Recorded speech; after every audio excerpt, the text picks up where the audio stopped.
역사 속 수많은 이야기에 질문을 던지는 시간. 역사는 왜? 오늘 우리의 질문은 사법부는 왜입니다. 성공회대학교 한원구 교수님 나와주셨습니다. 선생님 안녕하세요. 네, 안녕하십니까. 사법부라는 책을 쓰시기도 하셨고 네. 사실 또 이 부분에 대해서 아주 특화된 강의와 지식과 해안을 또 겸비하셔서 또 최근에 이 이슈가 좀 많이 커가지고 선생님 좀 특별히 모시게 됐고요.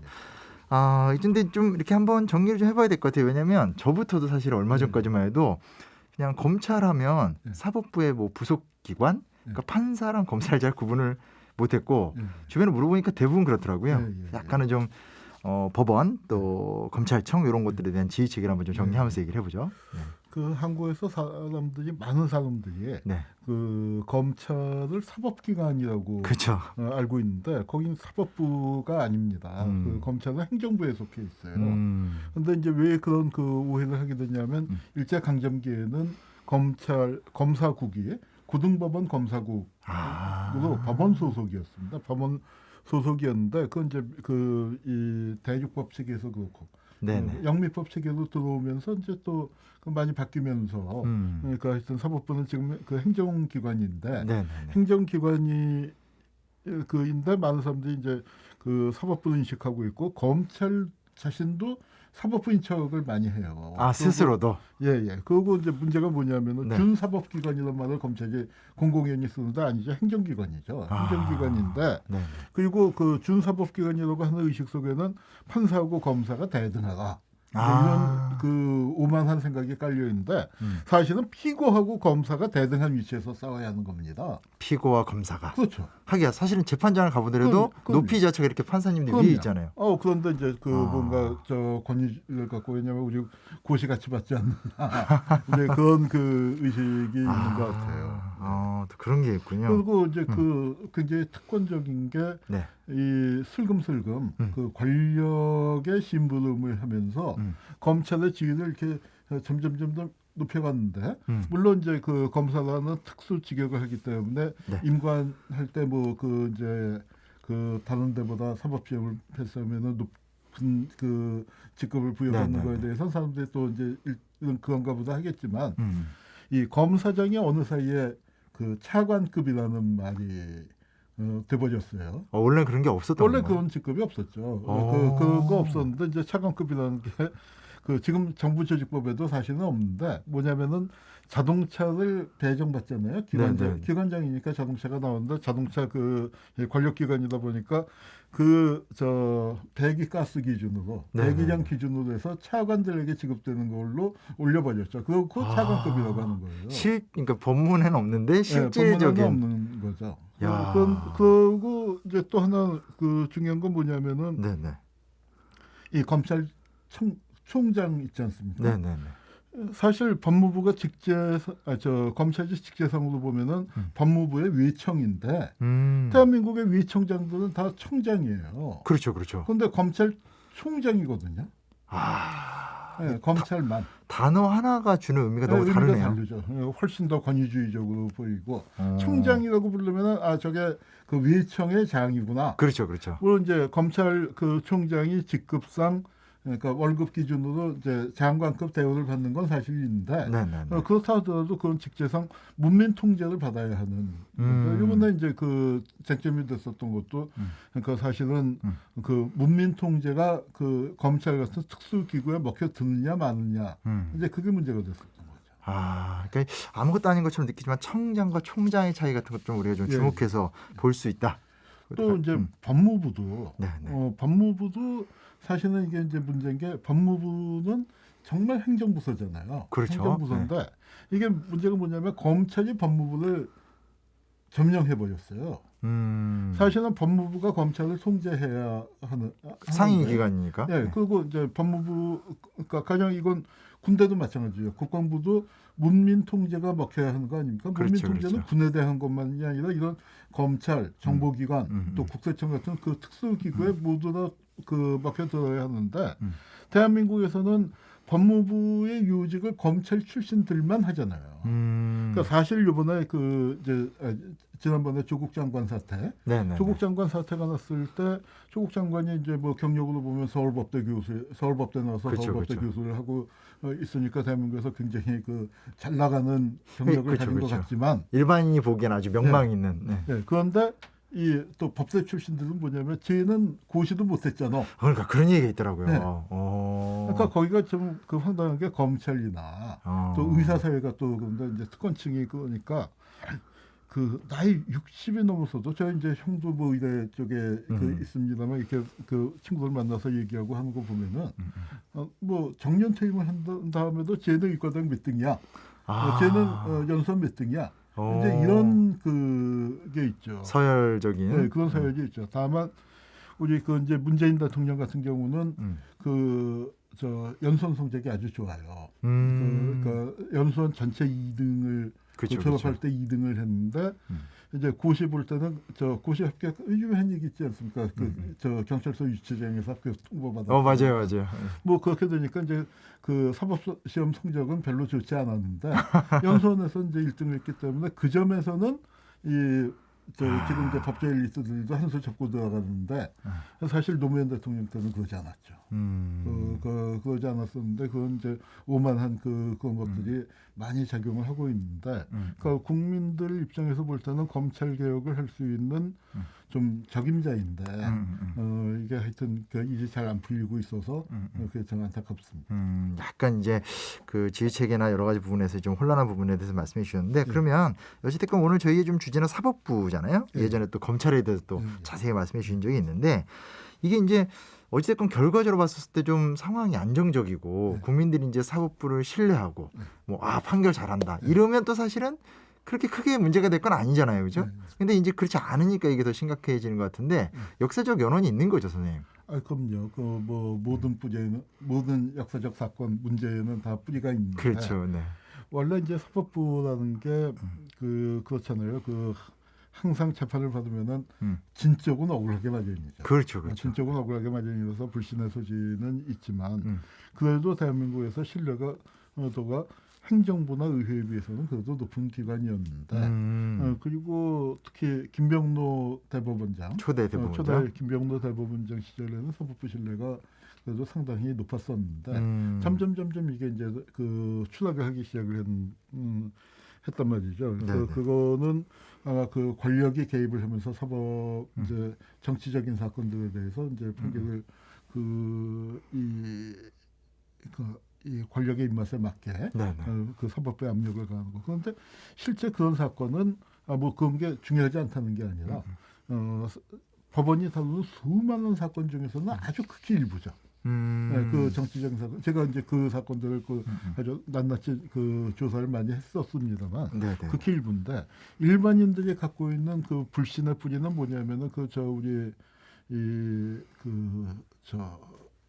지강헌 사건이라고 유명한 사건이 있잖아요. 그쵸. 80년대를 대표하는 어떤 그 탈주 인질극인데 거기서 나와서 우리 국민들에게 그냥 쫙 머리에 각인된 게 유전무죄, 무전유죄란 말. 그러니까 돈 있으면 이게 돈으로 사법부 판결을 사고 팔고 또는 조정할 수 있다. 그리고 그 대표적인 게 전관예우 아닙니까? 그렇죠. 그러니까 이제 검사들 이거 판사들 이거 좀 재산 공개를 하면서 밝혀지는 게 뭐냐면 전관 나가서 1년, 2년 사이에 뭐 100억을 번다. 상상을 초월하는 금액이더라고요. 상상을 초월하는 집이 몇십 채 뭐 이제 사람들이 이게 전관이라는 게 저렇게 알게 모르게란 말도 어폐가 있죠. 그렇죠. 공공연하게 작용하고 있구나 이제 하는 거죠. 그래서 선생님께서 이제 또 사법부란 책에서도 사법부의 역사 혹은 사법부의 역사를 회한과 오욕의 역사다. 아예 또 세게 규정을 하셨어요. 아니 근데 그 말은 제가 규정한 말이 아니고 대법원장이 한 말이에요. 어떤 대법원장? 이영섭 대법원장이라고 박정희 시대 이제 대법원장 재임 기간이 짧았습니다. 근데 그분이 이제 박정희 시대에 이제 그 한 10여 년을 저 네. 민복희 씨라고 음. 그이가 이제 그분이 대법원장을 하고 물러나고 난 다음에 올해 대법관을 하신 분인데 그래서 이제 그 아주 포부를 갖고 뭔가 좀 잘해보려고 했는데 11.6 사건이 나고 그러니까 신군부에 의해서 굉장히 협박을 받았어요. 왜냐하면 김재규가 박정희를 죽인 거는 뭐 누구나 다 알지 않습니까? 그렇죠, 그렇죠. 그런데 그거는 그러니까 죽은 사람이 대통령이고 죽인 사람이 중앙정보부장이었지만 하나의 살인 사건이란 말이에요. 왜냐하면 김재규가 박정희를 죽이고서 자기가 대통령이 되려고 한 게 아니니까. 그건 아니었단 말이죠. 그런데 가장 생각해 보십시오. 일반 형사 살인 사건이면은 경찰이나 검찰이 수사해서 처리하면 될 거잖아요. 그렇죠. 그런데 군대가 왜 나옵니까? 전두환이가 탱크 밀고 나오려면 이게 뭔가 그 내란이었다 하는 걸로. 그렇죠. 그래서 이걸 내란 음모 살인 사건으로 내란 그 목적 살인으로 그 몰고 가야 했기 때문에 대법원 판사들을 이제 압력을 가해서 그 제가 조사한 바로 현직 판사가 정보기관에 끌려서 구출을 당한 거 그때 대법관이 그 대법원 판사였었던 판사를 판사. 끌고 가서. 네, 판사가 끌고 와서 했는데 그분이 이제 그 며칠 만에 나타났는데 뭐 어떻게 당했는지를 얘기를 안 하는데 이영섭 대법원장 말씀 어딘가에 그 회고한 기사가 뭐냐면은 그러니까 며칠 이제 고생을 하고 온 걸 그러니까 대법원장실에서 차를 대접을 하면서 근데 아무 말씀도 안 하고 차를 이렇게 들어 마시는데 그냥 흐르더래요.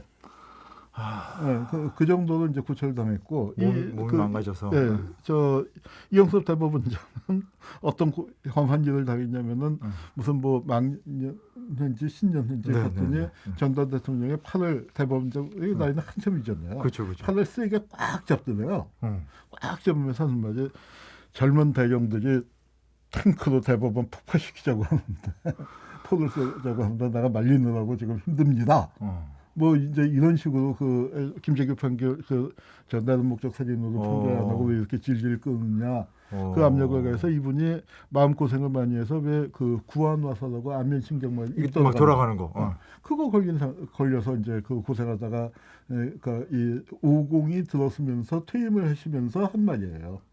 내가 포부를 갖고 했지만 회한과 오요 밖에는 남지 않았다.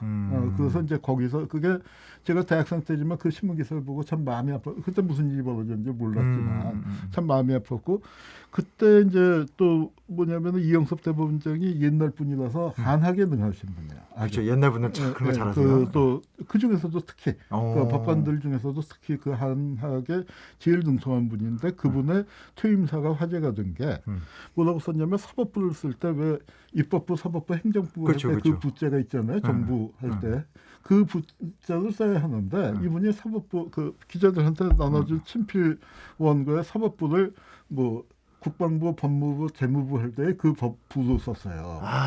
그건 뭐냐면 그 법원이 정권의 하나의 그 정부의 하나의 부처로 전락했다. 하수인이 됐다. 네, 그걸 쓴 거죠. 그러니까 민복희는 자기가 이제 하여튼 박정희 온갖 뭐 이제 요새 애들 말로 시다바지 역할을 다 해놓고서 그러고서 나중에 뭐라고 했냐면은 남의 얘기하듯이 박정희가 그 법원을 이 법무참모 사단장이 법무참모 부리듯 했다. 법무참모. 네. 근데 자기가 대법원장이 아니라 대법원장이면 적어도 대통령하고 동격으로. 그렇죠, 그렇죠. 뭐 밖에다가 국가를 대표할 때야 대통령이 국가 원수지만 그래도 국내에서는 입법부, 사법부, 행정부에 그 대등한 위치에 하는데 자기 자신이 법무참모 역할을 충실하게 해놓고서 이제 나중에 그런 얘기를 해서 좀 제가 기가 막혔습니다. 민복희, 이용섭 두 분이 이영섭. 예, 그 두 분이 이제 유신과 오공 초기 때 어떤 그런 그 회한과 오욕의 역사를 당하기도 하고 능동적으로 하시기도 하고 그 이름을 좀 기억해둘 필요가 있네요, 선생님. 예,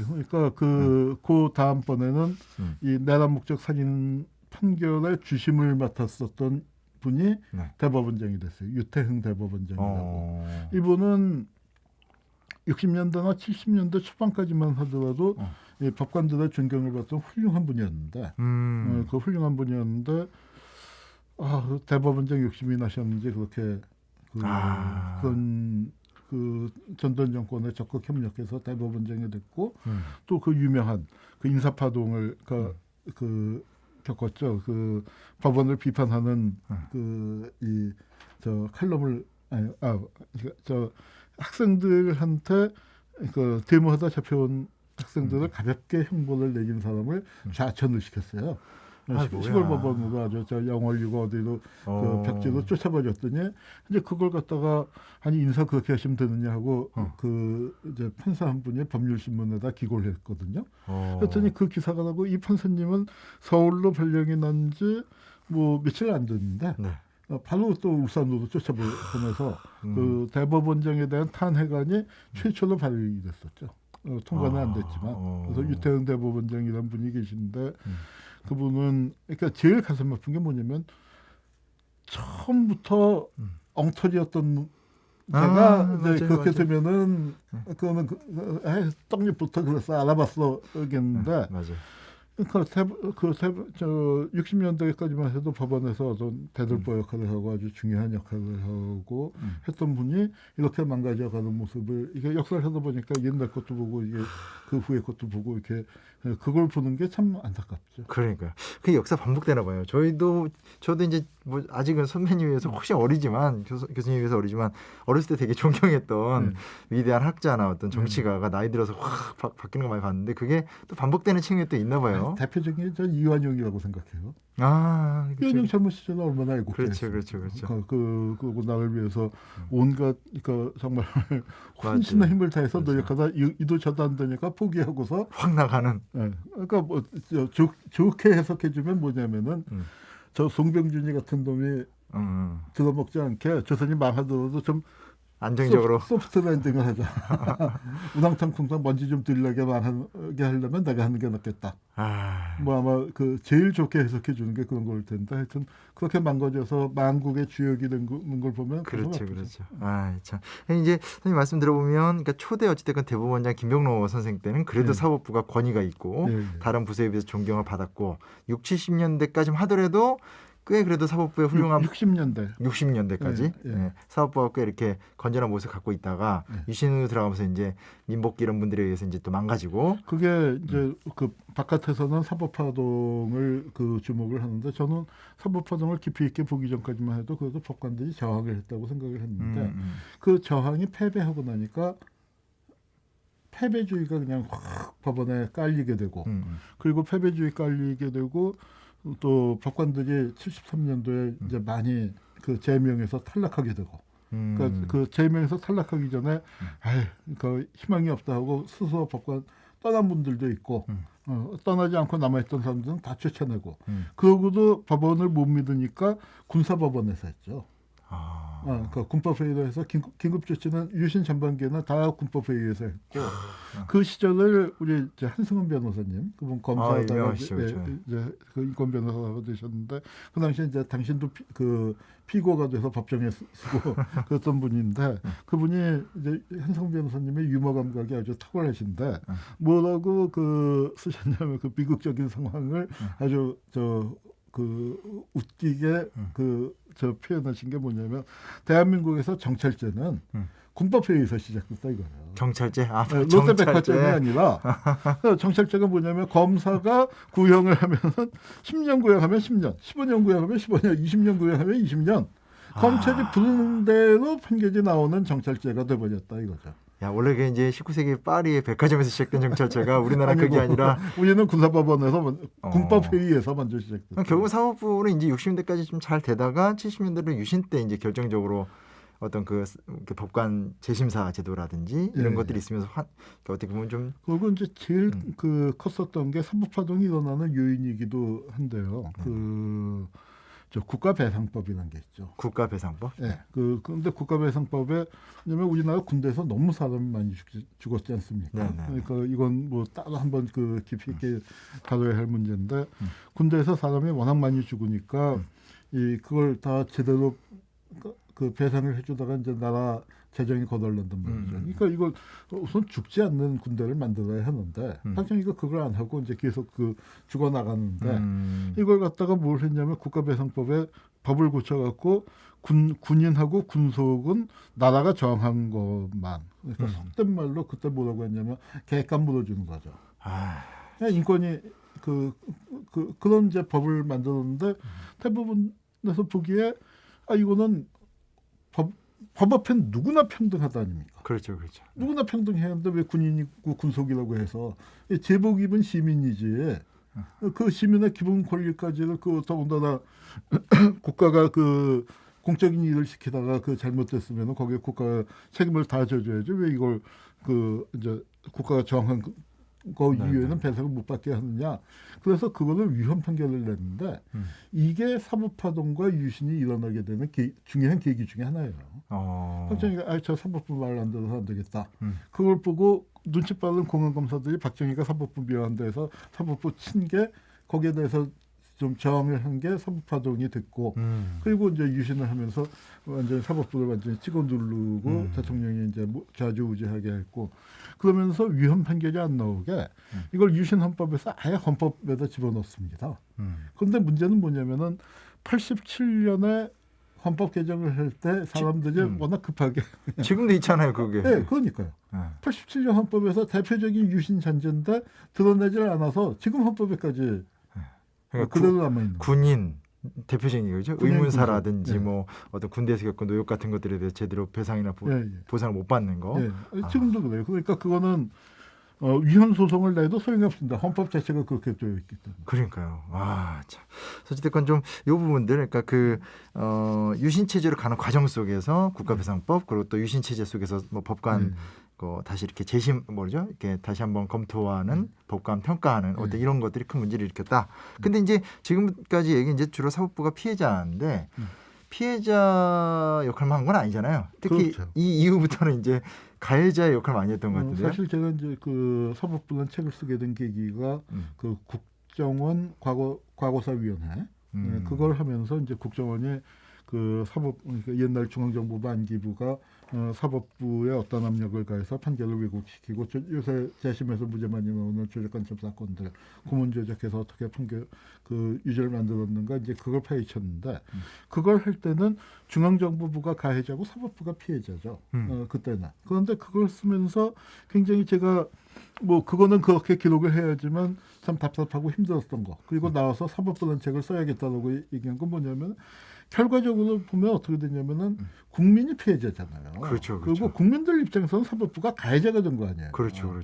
물론 그러니까 억압을 받은 그리고 제가 충격을 받은 것 중에 하나가 저는 판사들이 그래도 좀 잡혀가서 두들겨 맞지는 않더라도 압력을 받고 그런 줄 알았는데 한 번도 없어요. 그래요? 네, 현직 법관이 정보기관에 끌려간 거는 양병호 대법관 그때 그거 딱 한 건 말고는 한 건도 없었던 거예요. 한 번 꺾이고 나니까 그냥 쭉 알아서 기는. 알아서. 그러니까 판사들이 범생이 중에 범생이.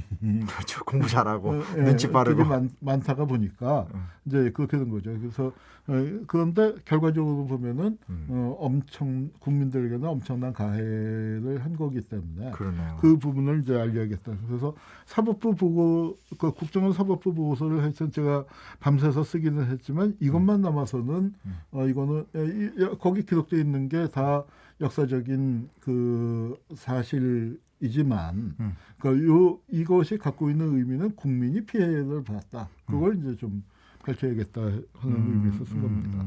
그래서 지금도 이제 재심 사건 가면은 이제 판사들이 어떤 분은 울먹이면서 이 과거의 잘못된 판결에 대해서 사죄하고 피해자가 입은 고통에 대해서 그러니까 사죄와 위로를 하시는 분들이 있어서 법정이 오름바다가 되는 일도 자주 있는데 사실은 법원이 가해자였던 거죠. 참 답답한 거는 지금 이제 재심인 많이 나와서 이제 바로 잡히는 건 다행스러운 일이지만 가해자였던 사법부에 다시 가서 이 판결 다시 해주시오. 라고 해야 하는 처지가 이제 답답하죠. 그리고 모든 사람이 또 다 반성하고 그런 건 아니잖아요, 솔직히. 그 당시에 했던 모든 사람이 반성한 게 아니라 지금 이 지경에 된 이유는 뭐냐면요. 그때 조작 사건, 간첩 사건, 중앙정보부가 요구하고 청와대가 요구하고 그것들을 그렇게 입맛에 맞게 판결해주면 어떻겠어요? 보상이 있죠.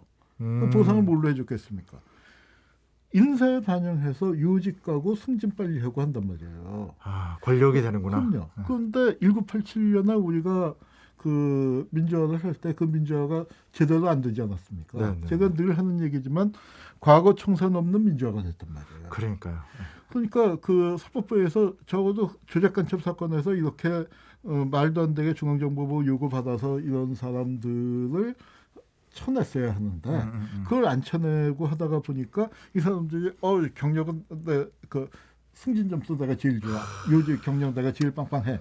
뭐 이러면서 사법부의 엘리트 중에 엘리트가 되는 거예요. 제일 잘 나가는 제일 잘 나가는. 살아있는 권력. 네, 제일 잘 나가고 그러다가 그렇게 돼서 그런 사람이 대표적인 사람이 양승태 아닙니까? 제가 반헌법 행위자 열전을 그 조사할 때 그때 이제 박근혜 정권 시절이었단 말이에요. 네, 그래서 이제 뭐 그런 작업을 겁없이 했지만 왜 전들 겁이 안 났겠습니까? 하다가 보니까 대통령도 나갔지, 왕실장 김기춘도 나갔지, 국무총리 황교안도 들어갔지. 근데 조사해 보니까 양승태도 이제 들어있는데 그럼 대법원장까지 집어넣으려니까 저도 좀 캥겨요. 그래서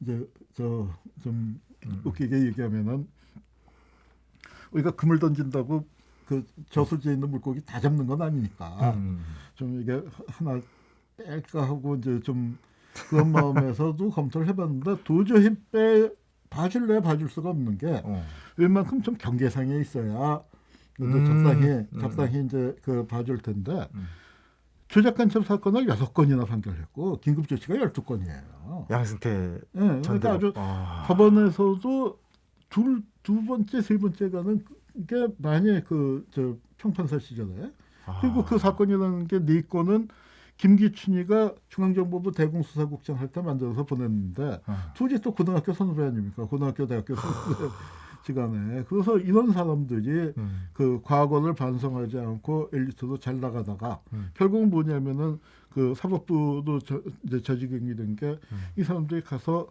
그러면 그 사법 엘리트 관료들이잖아요. 그렇죠. 그 관료들의 이익을 극대화시키는 이 방향을 취했는데, 그러니까 이제 뭐냐면은 뭐 그 해외 연수 나가고 또 아파트 뭐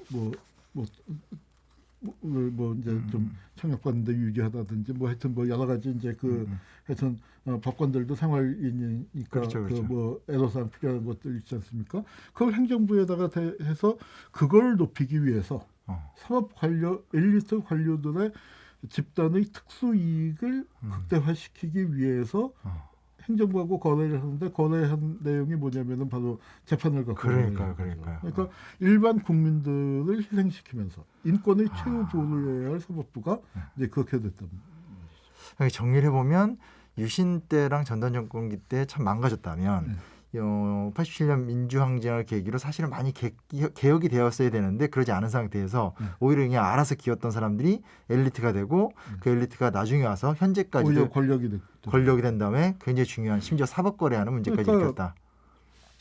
그 60년대, 70년대나 80년대는 어떤 의미에서는 피해자라는 동정의 여지랄까.